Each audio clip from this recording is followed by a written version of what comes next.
Bulletin का बाकायदा आगाज करेंगे और सबसे पहले आपको बताएं कि पुलिस एहलकार को कार से जख्मी करने वाला सीनियर ब्यूरोक्रेट का बेटा निकला। सरकारी मुलाजिम को सरकारी गाड़ी से रौंदा गया। 21 ग्रेड के सरकारी अफसर का बेटा सरकारी गाड़ी में लड़की के साथ पकड़ा गया था। पुलिस एहलकार के पूछने पर वसीम अली ने संगीन नताइज की धमकियां भी दी थी। आपको इस बारे में बताते चले, ये वाकया पेश आया है सीवीओ के करीब। सीनियर ब्यूरोक्रेट के बेटे ने पुलिस एहलकार मुख्तार को गाड़ी से टक्कर मारकर जख्मी किया। मुलजिम के खिलाफ मुकदमा तो दर्ज कर लिया, लेकिन उसकी गिरफ्तारी में मुसलसल टाल मटोल से काम लिया जा रहा है। मजीद इसी पर तफसीलात जानेंगे। साहिल थाने के बाहर मौजूद हैं हमारे नुमाइंदे मेराज अख्तर से। जी बिल्कुल, मैं इस वक्त साहिल थाने के बाहर मौजूद हूँ। पोस्ट इलाका है ये, जहाँ पर ये थाना बना हुआ है। अफसोसनाक वाक़या यहाँ पर 20 तारीख को पेश आया था। 20 दिसंबर को जब एक मुख्तार नामी हेड कांस्टेबल जो था, उसको एक जो सेक्रेटरी लेवल के, सूबाई सेक्रेटरी लेवल के शख्सियत हैं, उनके बेटे ने अपनी कार से टक्कर मारी और उसके दोनों पैर और हाथ जो है वो टूट गया। 21 रोज़ से वो ज़ेर इलाज है अस्पताल में, और उसके बाद 21 रोज़ बाद जो है साहिल पुलिस ने आला अफसरान के हुक्म पर उस मुलजिम के ख़िलाफ़ एफ़आईआर दर्ज की गई है, जिसका नाम साकिब वसीम बताया जा रहा है। साकिब वसीम जो है रेवेन्यू डिपार्टमेंट के जो सूबाई सेक्रेटरी हैं, वसीम शमशाद, उनके बेटे हैं। उनके ख़िलाफ़ मुकदमा दर्ज हुआ है, जिसके अंदर जो है इक़दाम कत्ल की दिफ़ात शामिल हैं, और उसके साथ साथ जो है वो जान से मारने की नीयत से धमकियाँ देने की दिफ़ात भी शामिल की गई हैं।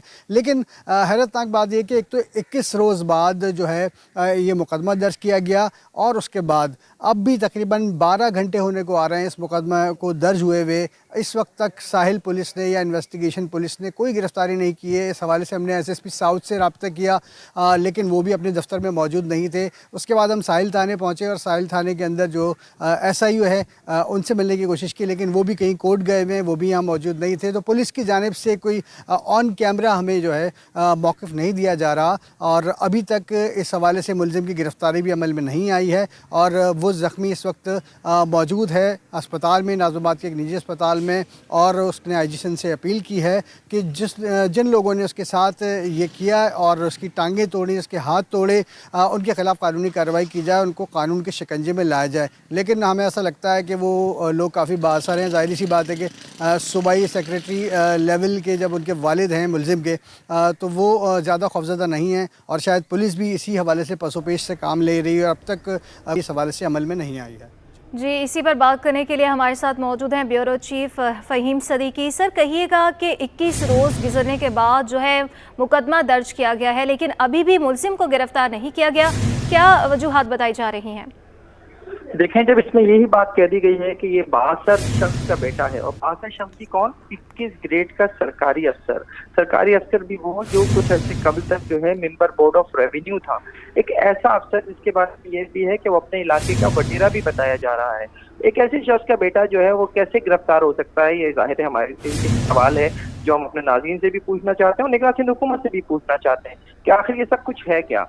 सिंध हुकूमत की जो सरकारी गाड़ी है, यानी वो शख्स जिस वक्त जो है उसने ये हरकत की है, उस वक्त उसे रोका गया था इस बात से कि वो सरकारी गाड़ी में अंधेरे में खड़ा हुआ था और गाड़ी अय्याशी के लिए इस्तेमाल हो रही थी। सरकारी गाड़ी जिसके ऊपर नंबर प्लेट भी लगी हुई थी, जो सरकार की जानिब से उसके वालिद को, शमशाद अली को जो है वो दी गई है सरकार की तरफ से। वो गाड़ी जो है वो बेटे साहब के इस्तेमाल में थी, और बेटे साहब जो है अय्याशी के लिए इस्तेमाल कर रहे थे। और उनके हाल ये था कि जब एक पुलिस अफसर ने जाकर उन्हें चेक करना चाहा, क्योंकि अंधेरे में खड़ी थी, मशकूक गाड़ी थी, और तो उस वक्त जो है पता चला कि गाड़ी में एक लड़की भी है। और साहब अंदाज ये था, वसीम अली साहब का, जो उसके सीनियर ब्यूरोक्रेट के बेटे हैं, उन्होंने जो है कहा कि तुम्हारी औकात कैसी हुई मुझे चेक करने, क्योंकि गाड़ी को गालियां देता हुआ वो मुलजिम जो है वो खयाबन इकबाल की तरफ चला जाता है, और वापस आकर तेज गिरफ्तारी से एहलकार को टक्कर मारता है।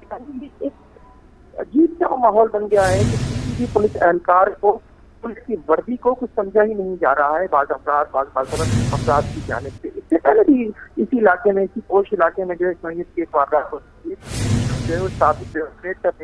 जी, पुलिस की वर्दी को कुछ समझा ही नहीं जा रहा, और पुलिस की जानिब से मुकदमा तो इतने रोज़ बाद दर्ज कर लिया गया, मगर अभी उस शख्स को गिरफ्तार मुलजिम को नहीं किया गया।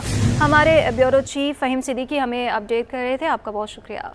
कागजाती नामजदगी मुस्तरद होने के खिलाफ अपील दायर करने का सिलसिला जारी है। दूसरे रोज़ तहरीक इंसाफ, राह हक पार्टी, आज़ाद उम्मीदवार समेत 15 उम्मीदवारों ने दरख्वास्तें दायर कर दी हैं।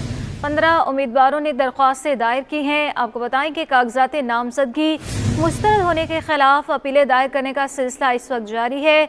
दूसरे रोज़ की अगर बात करें तो तहरीक इंसाफ, राह हक पार्टी, आज़ाद उम्मीदवार समेत 15 उम्मीदवारों ने दरख्वास्तें दायर की हैं। तफसीलात क्या हैं जानेंगे हमारे नुमाइंदे मुमताज़ जमाली हमारे साथ मौजूद हैं।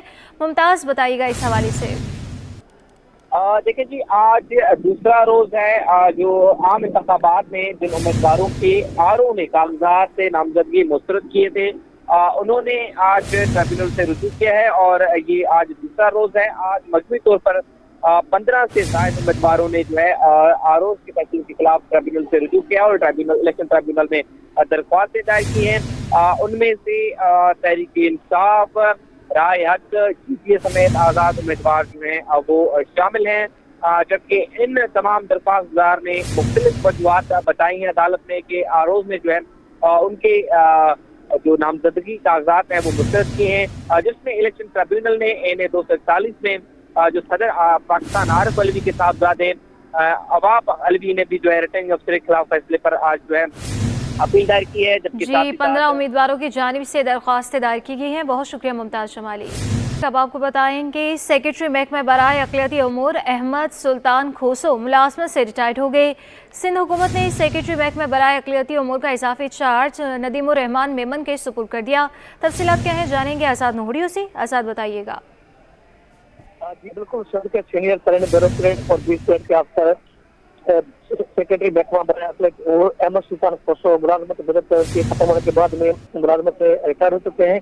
जबकि उनके रिटायर होने के बाद में महकमा अक़लियती उमूर में सेक्रेटरी का आर्जी चार्ज नदीम रहमान मेमन के सुपुर्द कर दिया गया। जबकि नदीम रहमान मेमन इस वक्त सेक्रेटरी महकमा बराए इत्तलात तैनात हैं। इस तरह से महकमा सर्विसेज एडमिनिस्ट्रेशन में नोटिफिकेशन भी जारी कर दिया है और नदीम रहमान मेमन ने काफी ओहदे का चार्ज भी संभाल लिया है। जी बहुत शुक्रिया साथों की।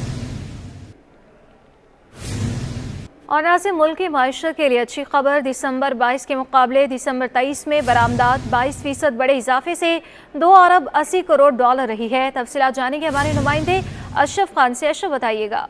ये देखा जाए 18 माह बाद मुल्क की मईशत के लिए बड़ी अच्छी खबर सामने आई है कि निगरान हुकूमत के बरामदात बढ़ाने के इकदाम काम कर गए। इदारा शुमारत की जो रिपोर्ट आई है, पाकिस्तान ने माह दिसंबर में 2023 में बरामदात 18 माह की बुलंद तरीन सतह पे पहुंच गई हैं और दिसंबर 22 के मुकाबले दिसंबर 23 में बरामदात 22% का रिकॉर्ड इजाफा हुआ है एक माह में। और यहाँ पे देखा जाए जो 2 अरब 30 करोड़ डॉलर की दिसंबर 2022 की बरामदात बढ़कर जो है 2 अरब 80 करोड़ डॉलर की सतह पे पहुंच गए हैं। साथ ही देखा जाए दिसंबर 22 के मुकाबले दिसंबर 23 में दरामदात जो यानी इंपोर्ट बिल भी 12% कमी से 4 अरब 51 करोड़ डॉलर रह गया है। साथ ही जो दिसंबर 2023 में तिजारती खसारा 40% की बड़ी कमी से 1 अरब 70 करोड़ डॉलर रह गया है, जो कि मुल्क की मईशत के बहुत अहम है। और रिपोर्ट में बताया रवा माली साल 6 माह में बरामदात 5% इजाफे से 14 अरब 98 करोड़ डॉलर हो गए, जबकि 6 माह में दरामदात 16% कमी से 26 अरब 12 करोड़ डॉलर रह गई। तब देखा जाए जो तवाज़ुन अदायगी करंट अकाउंट खसारा कहा जाता है वो अब आगे सरप्लस नजर आएगा। जी बहुत शुक्रिया अशरफ खान। कराची वालों को गैस लोड शेडिंग से निजात ना मिल सकी। शहरी कहते हैं कि पूरा दिन गैस गायब रहती है। काविश मेमन से तफसीलात जानते हैं। आप बिल्कुल एक जानिब हम देख लेंगे शहर में गैस का शदीद बहरान है, शहरियों को गैस फराम नहीं की जा रही, तो वहीं दूसरी जानिब LPG की डिमांड में इजाफा देखा जा रहा है। कीमतों के हवाले से शहरी काफ़ी परेशान है। मेरे साथ एक बुजुर्ग शहरी मौजूद है, उनसे बात करते हैं। सर ये बताइएगा, घर में तो गैस आती नहीं है, बाहर भी LPG महंगी है, किस तरह सर्वाइव हो रहा है? ये सिलेंडर में गैस भर के गुजारा कर रहे हैं और ये भी महंगी है, तो तनख्वाहें आपको बताइए, महंगाई इतनी ज़्यादा है। मेहरबानी करें थोड़ा सा जो ना रेट कम करें और या तो फिर गैस का सिस्टम सही कर दें। 12-12 14-14 घंटे की लोड शेडिंग की जा रही है, कभी जो स्कूल के टाइम पे नहीं है, कभी खाना पकाने के टाइम पे नहीं है, तो इस टाइम पे भेज दें जिस टाइम पे लोग सो रहे होते हैं, फिर फ़ायदा नहीं। तो मेहरबानी होगी अगर घरों में गैस आ जाए तो मेहरबानी आप। बिल्कुल देखें, शहरी मुतालबा करते हुए दिखाई दे रहे हैं कि SSGC गैस की फराहमी को यकीनी बनाएं और आवाम को गैस की सहूलियात के लिए फौरी तौर पर इकदाम किए जाएँ। और साथ ही साथ जो महंगी LPG है, इस हाल से भी मुतालबा किया जा रहा है कि सरकारी कीमतों पर अमल दरामद को यकीनी बनाया जाए। जी।